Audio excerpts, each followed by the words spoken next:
Unlock the full potential of your Nikon D5600 with seamless wireless connectivity, starting with getting Bluetooth up and running.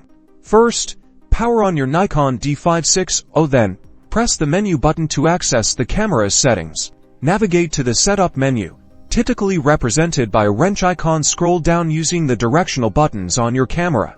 Locate and select the Connect option within the Setup menu. Press the Center button to confirm your selection. Once inside the Connect menu, you'll see various options. Select Bluetooth and press the Center button again. Now, you'll see an option to enable Bluetooth. Highlight this and press the Center button to turn Bluetooth on. Your camera's Bluetooth is now active. Next, let's pair your device.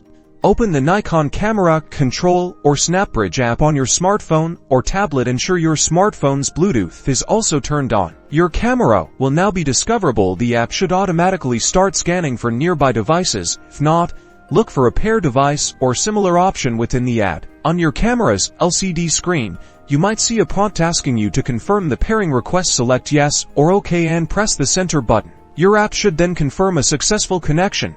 You're now ready to transfer photos and control your camera wirelessly. If you encounter any issues, double-check that both your camera and smartphone have Bluetooth enabled and are within close proximity. Restarting both devices can also resolve temporary glitches. Enjoy the freedom of wireless with your Nikon D5600.